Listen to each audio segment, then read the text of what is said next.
You've tried it all. Affirmations in the mirror at sunrise. Vision boards with glossy cutouts and quotes. Journals filled with dreams. Written over and over like spells. You've closed your eyes and felt the wish fulfilled. You've walked through your day acting as if. And yet, nothing. Or maybe something appeared but it was off. Broken. Fleeting. Or left you emptier than before. The thing came. But the meaning didn't. It fell apart. Or worse. It stayed and made things worse. The problem isn't you. It never was. The problem is the source. Most manifestation teachings are built on a cracked foundation. They tell you to create reality using tools built by the ego, the very part of you that is most confused, most afraid, most fragmented. It's like trying to build a temple with broken stone. If this mystery already resonates with something deep inside you, pause for a moment. Subscribe to the channel so you never miss a transmission like this.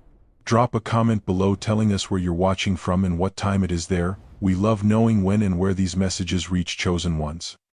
And if this message already makes your soul lean forward, share it with someone else who might be trying to manifest freedom from the very prison they haven't yet seen. If you feel the title of this video might finally explain why things haven't been working, stay with us. It will. Modern manifestation tells a tempting story. It says you can have anything if only you believe hard enough. If you visualize clearly, affirm loudly, match the vibration, reality must bend. And sometimes, it does. But that's the trap. Because when it works temporarily, you think the method is sacred. And when it doesn't, you're blamed for not doing it right. You weren't aligned. You didn't trust enough. You resisted. But what no one talks about is the real source of the misfire, the ego itself. The ego is not a villain, it's just incomplete. It is the mask worn in the world of survival. The identity stitched together from childhood wounds, cultural programming, inherited fears.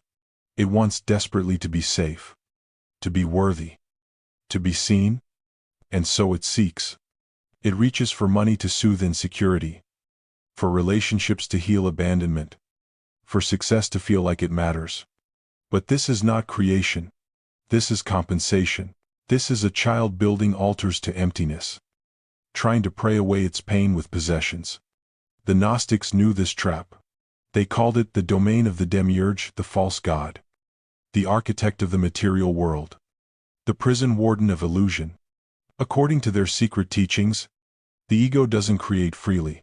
It manifests within a rigged system, a matrix built on lack, fueled by desire, held together by separation. Every wish the ego fulfills inside that system tightens the chains. You may receive the thing, but you also inherit its cost, its hook. That cost could be anxiety, burnout, codependency, addiction, or just an aching sense of this still isn't it. It's a cycle, a loop. You manifest to escape the pain, but the manifestation becomes another cage. Jesus saw this, and he didn't call it psychology, he called it Mammon. Mammon was more than money. It was the entire system of external seeking, of soul erosion through acquisition. When you manifest from ego, you serve Mammon, not because you are evil, but because you are disconnected from what is real. You are trying to fill the infinite with the temporary. But the infinite cannot be filled, it must be remembered. So why does this matter so much to chosen ones? Because when you are called, you carry something ancient, and when that something gets hijacked by the ego, the consequences are deeper. The sense of betrayal, of failure, of despair, it cuts to the bone. You're not just failing to manifest a car or a partner. You're failing to manifest meaning. You're failing to feel real. But again, the failure is not yours. It is the method. You are using a divine key in a counterfeit lock. This is where the true teachings begin. Not with a technique, but with a return. A return to the source. Jesus taught not the ego, but the monad, the unbroken, infinite consciousness that exists outside the Demiurge's illusion, the part of you that is not hungry because it is already whole, the part of you that doesn't need to manifest to become, because it already is. Most of the world builds towers from sand and watches them crumble. The monad builds from stillness, and its creations endure. Beyond the shifting desires of the ego lies something ancient, something vast and undivided. The Gnostics called it the monad, the infinite fullness, the origin of all things, the uncreated source from which even light itself emanates. It is not energy in the abstract, not some vague universe invoked by modern mystics. The monad is consciousness before division, before illusion, before time, and it is not somewhere else. It is within you, not metaphorically, literally. When Jesus said, "The kingdom of heaven is within you," he wasn't speaking poetically, he was pointing to the monad spark, the untouched flame inside the soul of every chosen one. In Gnostic cosmology, the monad gave rise to divine emanations, realities of pure truth and harmony. But somewhere along that emanation, something fragmented, a lesser being, the Demiurge, formed the material world, a world of matter, illusion, and separation. This is the matrix. This is the false reality in which most of humanity is trapped. And here's the truth that changes everything: the ego belongs to the matrix. It is shaped by it, sustained by it, and cannot see beyond it. But the monad, that spark within you, does not belong here. It was never part of the fracture. It remembers. This is what Jesus taught, not in parables for the masses, but in veiled truths given to his closest disciples. The Gospel of Thomas, long buried and dismissed by orthodoxy, holds some of these teachings. When you know yourselves, then you will be known, and you will realize you are children of the living Father. He wasn't offering religious comfort. He was offering a roadmap to spiritual sovereignty, a direct line to the source. Manifestation from the monad is not about wanting. It is about expressing. It is not an act of lack. It is a revelation of wholeness. The ego says, "I need," the monad says, "I overflow." The ego creates to survive. The monad creates because creation is its nature. And when a chosen one shifts from ego to monad, everything changes. The grasping dissolves. The urgency fades. The entire process becomes quieter, deeper, more alive. Jesus didn't multiply loaves and fish to impress. He did it because he knew who he was: the Logos, the creative word itself. He didn't walk on water to defy nature. He walked from a consciousness that transcended nature's illusions. The monad is not subject to the laws of the matrix. When you create from that spark, you're not just bending reality. You're remembering that reality itself is fluid when seen through the eyes of unity. Here's the most dangerous thing about ego manifestation: it can work just enough to keep you enslaved. But it always leaves a residue, a cost, a whisper that says, "You still aren't enough." That's because the ego is manifesting not for joy, but to cover a wound. And a wound cannot be healed by stacking achievements on top of it. It can only be healed by remembering wholeness. The monad doesn't need success to prove its worth. It doesn't need attention to feel seen. It doesn't need wealth to feel secure. It already is all of these things. This is why the teachings of Jesus were never meant to become religion. They were meant to become revelation, to awaken the sleeping gods within the chosen, to tear the veil and remind them that they are not of this world, that their true self is not the struggling mind, not the wounded child, not the mask shaped by trauma. The true self is light, whole, infinite, already home. You are not here to manifest your desires. You are here to remember the source from which your true desires emerge.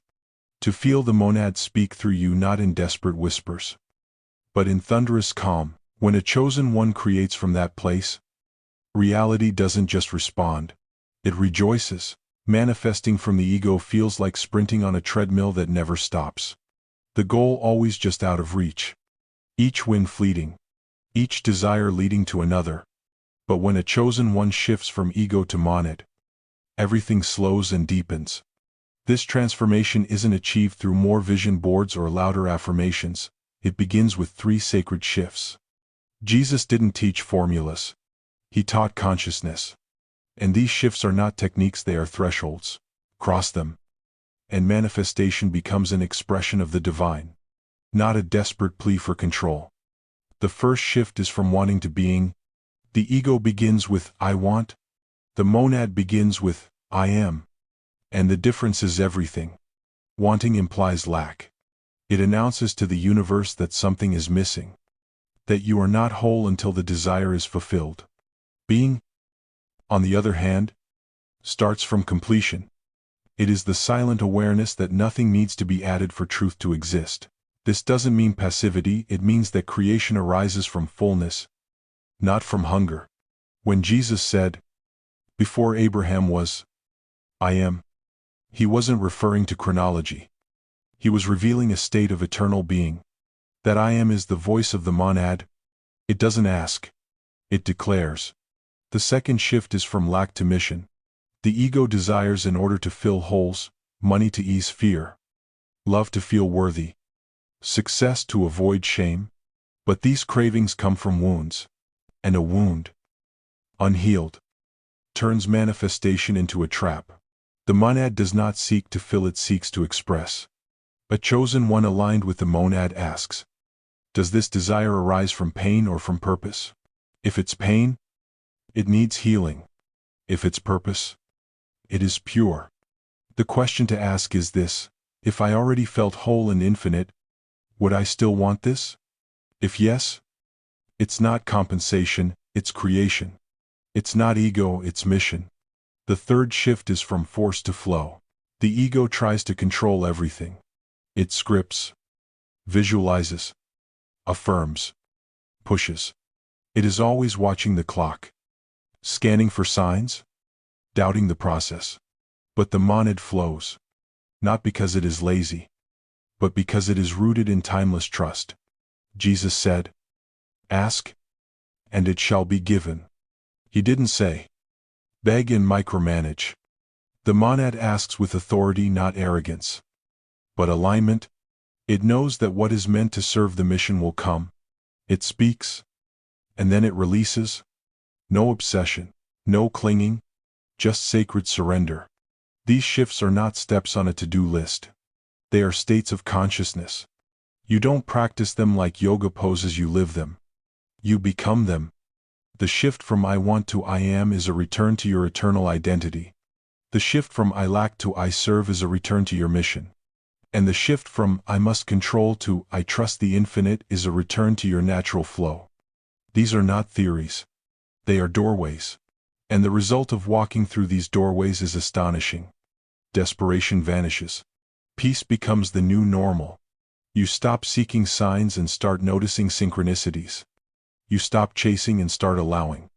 You stop striving and start creating. Reality begins to organize itself, not because you forced it, but because you aligned with it. Jesus didn't teach chosen ones to manipulate the world. He taught them to remember who they were before the world taught them to forget. Each of these three shifts is a peeling away of illusion, a shedding of false identity, a homecoming to divine authorship. Wanting becomes being, lack becomes mission, force becomes flow. And when these align, manifestation is no longer a struggle. It is a song. Jesus did not hand down a system of dogma to be memorized, nor a set of rituals to be blindly followed. He offered something far more powerful, a living method, encoded in simplicity, hidden beneath centuries of religious distortion. His true teachings weren't meant to enslave minds in doctrine but to free souls into direct connection. For the chosen ones, manifestation from the monad is not mystical theory. It is a practical path, one that begins not with wanting, but with remembering. The 5 steps are not formulas.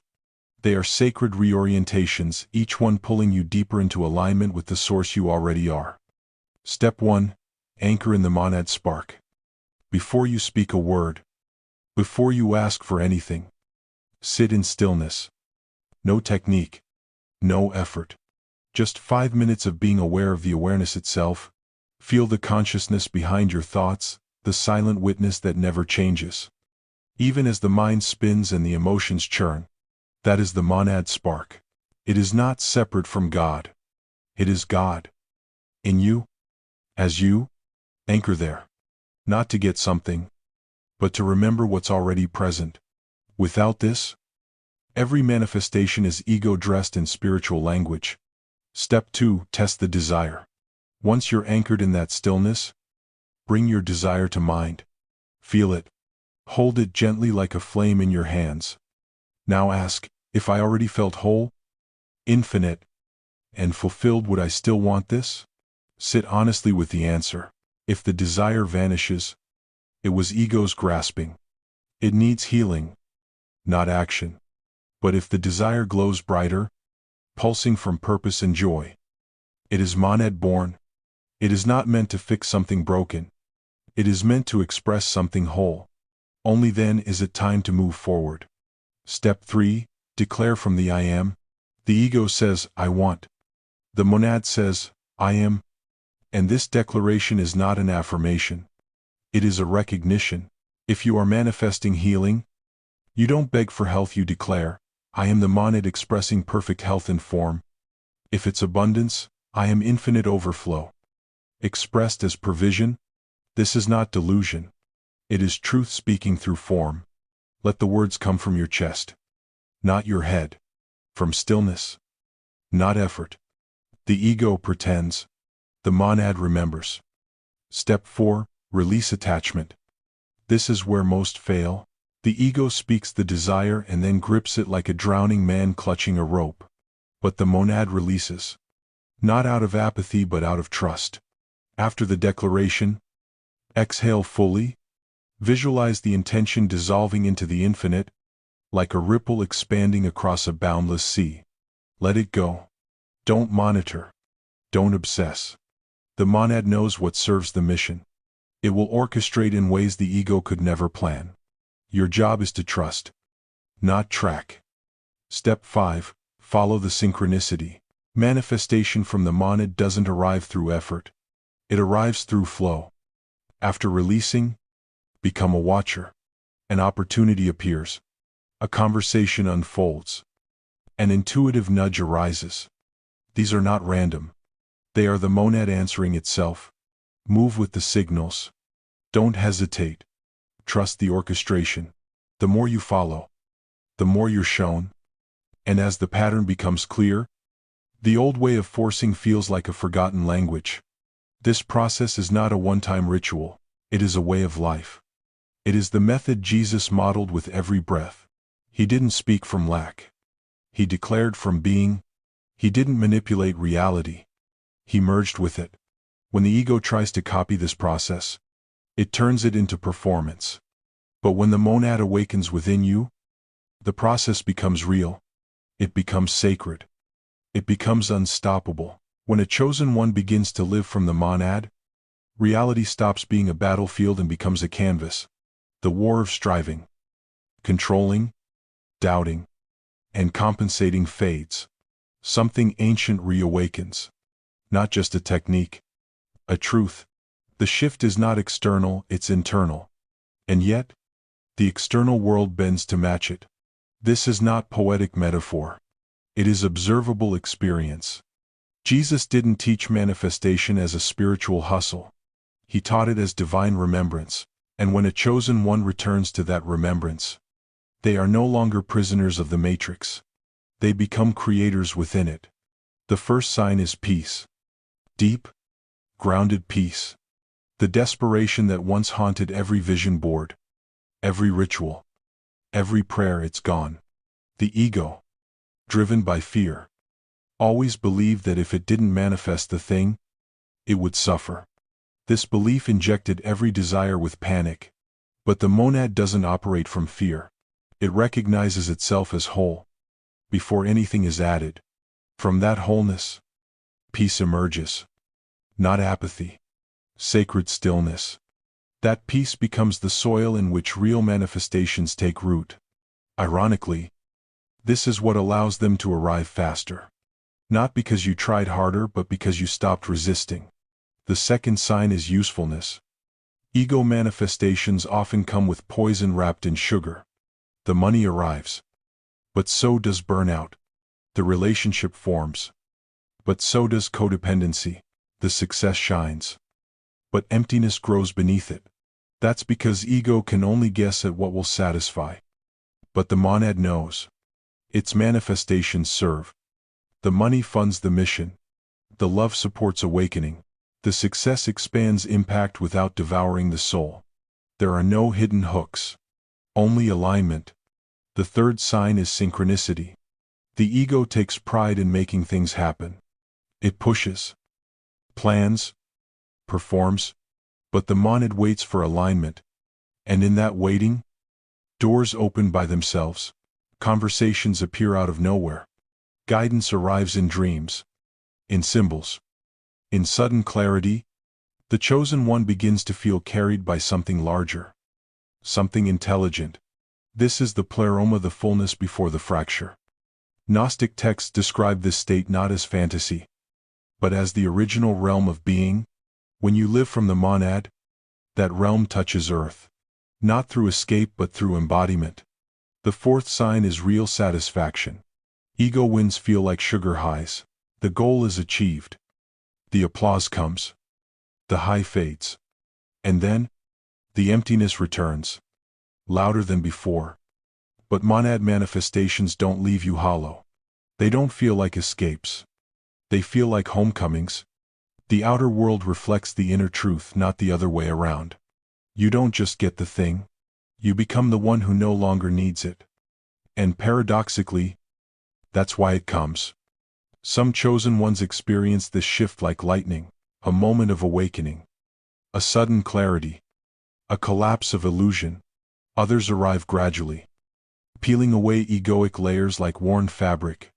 Both are sacred. What matters is not speed. What matters is direction. Each time you choose to rest in the monad, even for a moment, the prison of the ego weakens. Each time you speak from I am instead of I want, the false matrix flickers.